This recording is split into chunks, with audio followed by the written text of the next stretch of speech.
A human being. Your prick, never mind. Mind if I ask you something? I sure do mind. I don't want anything to do with you or your kind. You think I didn't see you come into the park all dressed up like little Bo Peep? It's enough to make me feel sick. I think I already told you I don't want anything to do with you, right? Yeah, I think you did, but... So get lost, small fry. This would mean renouncing all my beliefs about wigs. I don't think dragging off his son is the right way of getting into that guy's good books. Excuse me, kid. I don't suppose you've seen a big, fat, purple dog by any chance? Didn't really look like a dog, more like some kind of a fat purple animal. And I must say it didn't look very happy at all, tied up and muzzled like that. It must have been Pantagruel, my dog. That was a dog?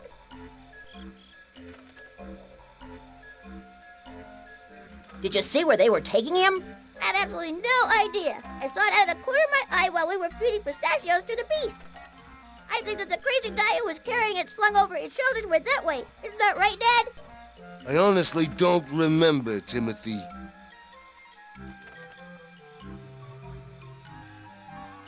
What sort of fancy dress is your dad wearing? Fancy dress? You accuse me of wearing a dress one more time, and you'll be spending the night at the bottom of the sea. What I meant was, what is your dad dressed as? And he's not dressed up. He got out of prison just in time to take me to the park, and he didn't have time to get changed.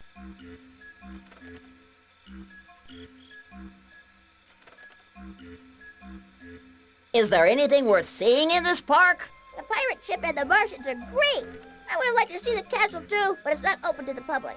And what else? Well, we really didn't get to see all of the park. After all, my dad couldn't get far dragging that iron ball. Darned cops. Your dad's a bit of a grouch, isn't he? You would be too, if you spent the last 12 years digging a tunnel with a teaspoon. Guess I would be. Thanks for your help. You're welcome, and I hope you find your friend, whatever he is.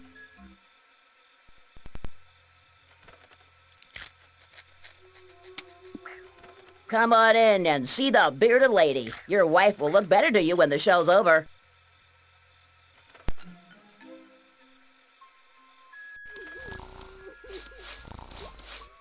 But what's that smell? Zoinks! It's a cabbage! Not twice in one evening, please.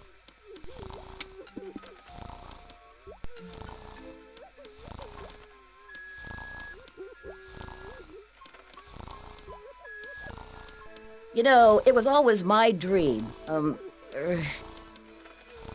She should have died hereafter. There would have been a time for such a word.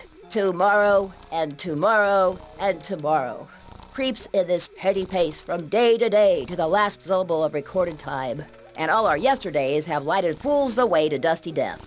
Out, out, brief candle. Life's but a walking shadow, a poor player that struts and frets his hour upon the stage, and then is heard no more. It is a tale told by an idiot, full of sound and fury, signifying nothing.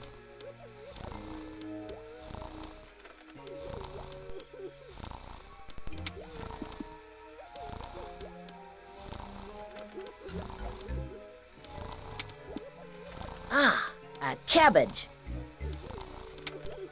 I'd rather not. I have a severe and unforeseeable allergic reaction to cabbage. I'd rather not. I have a severe and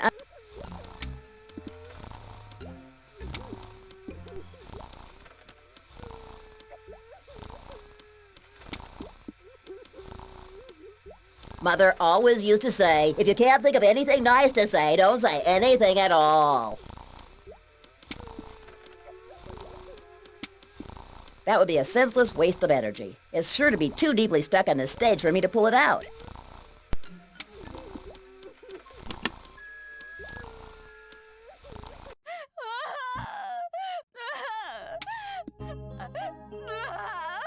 Must have been taken a long time ago.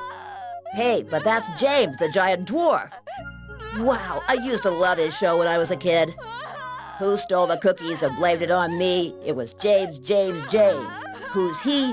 He's a giant dwarf, just as tall as me. Enough to bring on an embolism. Back in high school, the guys told me that memorizing it would be a surefire way of impressing the girls.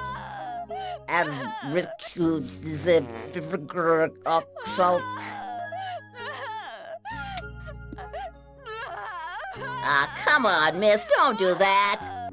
Leave me alone! I just want to die! So I guess your show didn't go down so well, huh? You wouldn't have any vegetables on you, would you? Well, if I do, it is strictly for personal use. Is this a bad time for you? What makes you think that? Well, Okay, that's enough. What do you want?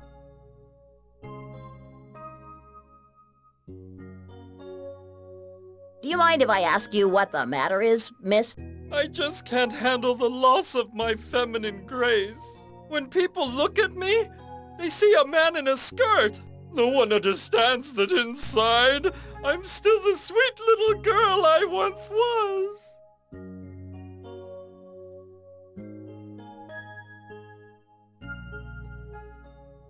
That's very strange. I wonder why. No more presents, no more sweet nothings. Excuse me again. What do you want now?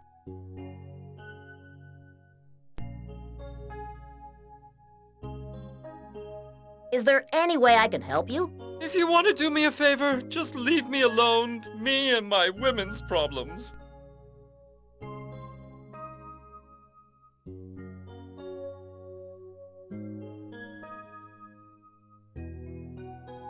Zoinks! It sure is tough. I know just how you feel. I too was a woman once. Really? Sure. You know, I knew right away that you weren't really a man. Oh, well, you see, Come on, you can tell me. We women have to stick together. We have to fight this mean, chauvinistic, superficial, male-dominated world on a united front. But I was a woman in the life before last. Oh, I see. Did you say the life before last? So what do you want? I just want to know who stole my purple dog. Do you think you could tell me that? How should I know? You think I'm a gypsy or something? Do I look like a fortune teller? It's the beard, right? Isn't that right? No. Forget it! I know just what you're thinking, you disgusting men! I'm sure that's true. Why don't you go away? Try Lawrence the Wizard, just off to the north. Maybe he can help you. Okay, thank you. What are you waiting for? Get lost! The anti-slavery laws explicitly prevent me from using another human being. Nah. I know this may seem rather out of place, but I was wondering if you needed any vegetables. Well, any more vegetables. More vegetables? Yes, you know, from a strictly psychological point of view, facing up to your fears ought to have a therapeutic value and offer you an opportunity to improve your digestion. It must have been the way I said it.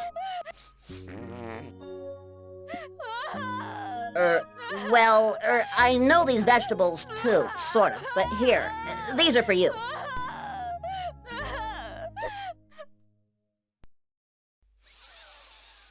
There will be traps, bombs, itching powder, nothing like that, right? The only bomb that's gonna go off in this room is your explosive smile, and I don't care if it is surrounded by all that hair. You have no idea how I feel. Let me guess. It's wonderful. I feel just like when I was a girl, when I hadn't yet grown this awful beard that's now my means of earning a living. I was young and beautiful, and all the boys wanted to go out with me. They all said I had my mother's smile. That's interesting. Just a minute. I do have my mother's smile. I know I've still got it. It must be around here somewhere. This is surely your best feature. Pardon me? Oh, nothing. I was just commenting on your light fixture here. I was sure I still had... Ah, here it is. I don't need this anymore. You've reminded me what I'm really worth, and I won't let all those drunkards insult me anymore. They wouldn't recognize talent if it fell on them. Take this. You deserve it. And as for me, I'm going to make some big changes. I'm getting out of this dump. What are you doing hanging around here? I have to get changed. Out! Out!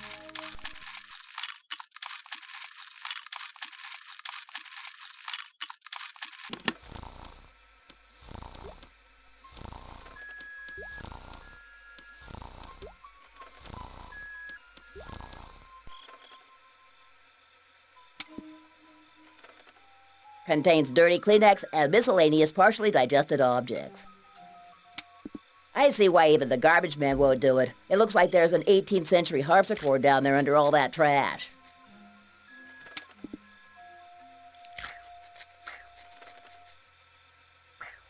Something unthinkable is moving about at the bottom of this trash can. Blah!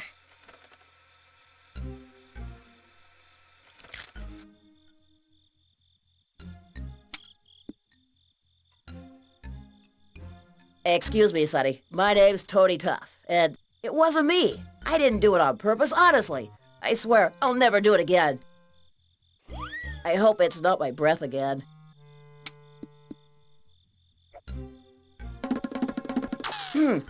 Forget it.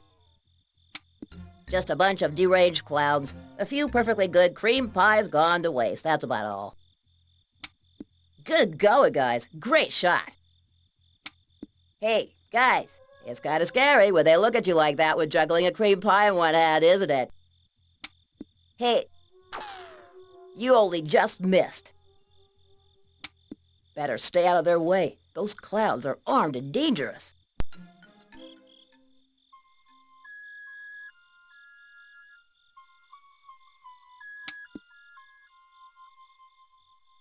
A true colossus.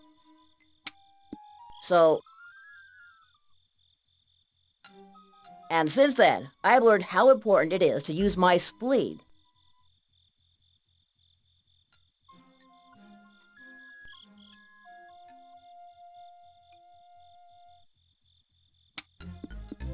It's closed.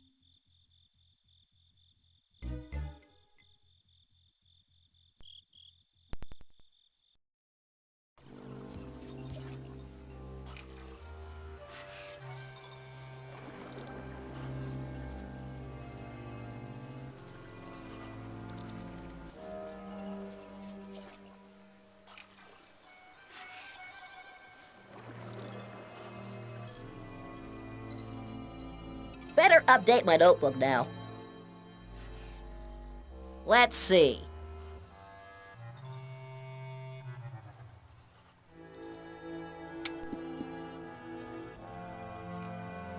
Pleasure to meet you. I'm Tony Tough, Private Eye. And I am Cornelius Woodward the Fourth. Har! Captain of this worthy vessel. Ha ha ha! Come off it. It's perfectly obvious that you're just an ordinary park employee who's paid to snarl, stink of fish, and dress up in that ridiculous outfit. We are the codfish in the seven seas. What sort of madman do we have here? Har! Try another line like that and I swear I'll have me crew feed you to the sharks. Or I'm not Cornelius Woodward the Fourth.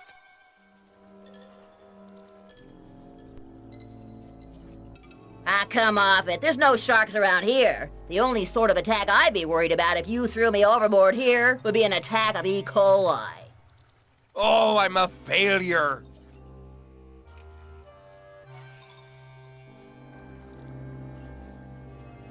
You mean you actually are the captain of this ship? By all the sharks in the sea, I am.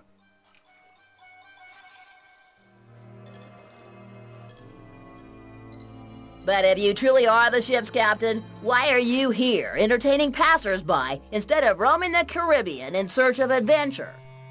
Oh, that question opens up festering old wounds on the lurid body of this rotten old sea dog. That makes a most disgusting image, quite frankly, if you don't mind my saying so. It all began on a whale hunt when a pod of whales led us into the midst of the South Pacific. We hadn't set our eyes on land for months, and rations were getting scarce. Our compass had been on the blink ever since the boatswain, dying of thirst, drank the water the magnetic needle floated in. Har! Our hold was stuffed with gold, but men cannot eat gold nor drink gems and jewels. And after our third mutiny, it became clear to us that there were only two roads to salvation: cannibalism or prayer. Of course, prayer was completely out of the question. The boatswain was the first to go. That same night, a typhoon hit, and we fought for our lives to be cast onto the rocks just off Tokyo at dawn. Har! We were dragging our feet over the rocks to the wharf when a voice was heard from the innards of our ruined ship. Land ho! That day, we stewed the lookout for lunch. But you had reached land. Why did you need to slaughter the lookout? Well, it had become a matter of principle. But let me get back to the story. Excuse me just a moment.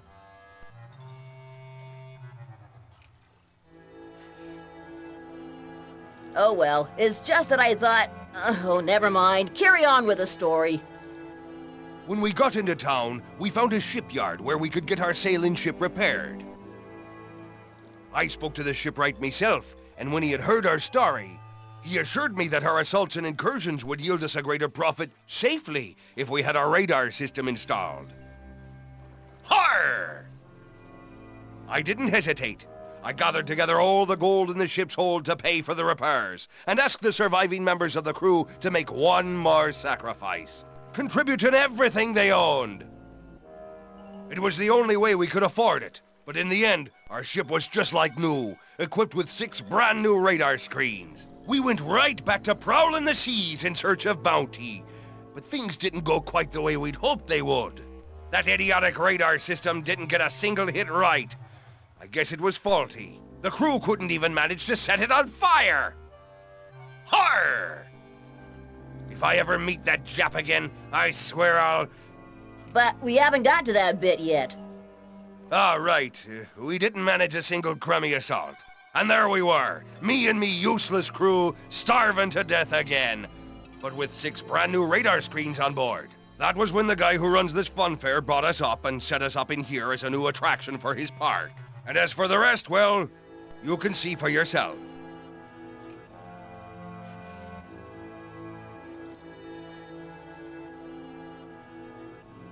And what precisely is your job, now that you no longer command the crew?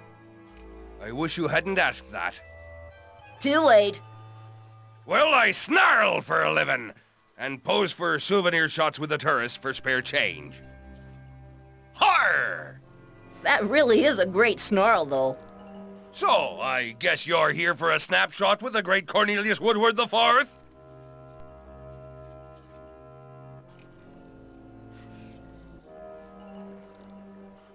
You bet. Shall we take it? Right away! Get out your camera!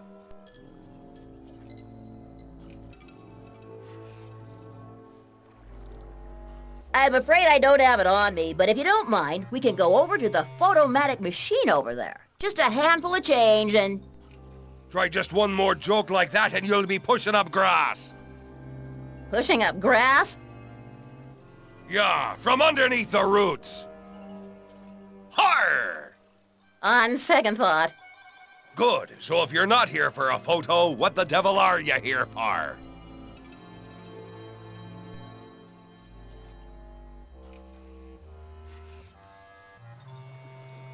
Well, to be perfectly honest, I was looking for the restroom. I'm about to explode. Har! Afraid I can't help you there.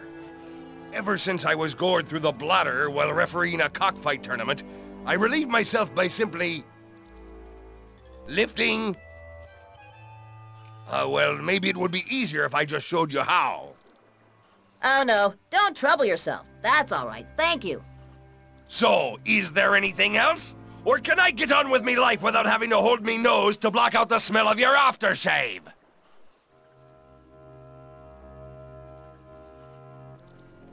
Will you tell me how you lost your leg? By the blowholes of 1 billion blue whales, I will. I thought so. After all, pirates are always extremely proud of their bodily mutilations. It was back in the good old days, when this ship still sailed the seven seas, and ordinary folk trembled in their boots to hear the name of it. Har! We were sailing off North Africa, when we encountered a Yemenite freighter. Who could resist such a temptation? But our assault ended in disaster, and I was covering me men's retreat by boldly fighting off those infidel devils. But when my turn came to jump ship, a young Yemenite sailor grabbed onto my leg, and I couldn't shake him off. He yelled for the rest of the crew. It was a crucial moment. When the times get tough, the tough get going. So I pulled out me sword and... slice! A good clean cut. Ha! Imagine the look on that guy's face when he realized all he had of me was me leg, and the rest of me was out of harm's way on me own ship. That's incredible! What courage! You could say that again, kid. I was wondering what your crew does now. The first mate keeps watch on the castle walls, and as for the rest of them, well, their job is to hurl insults at visitors and hang about decorating the tavern up here. I was just wondering if, by any chance, you'd seen anyone come by here dragging a funny-looking purple dog? By the blowholes of 1 billion blue whales, I've been sitting here all afternoon and I haven't seen anything as odd as that. Except maybe these strange sores that I'm coming out with on me stern here. Thank you, thank you. That's all I wanted to hear. So, is there anything else? Or can I get on with me life without having to hold me nose to block out the smell of your aftershave? Nothing more. You've been very kind to me. You can say that again. I haven't even tarred and feathered you. At least not yet. Yikes!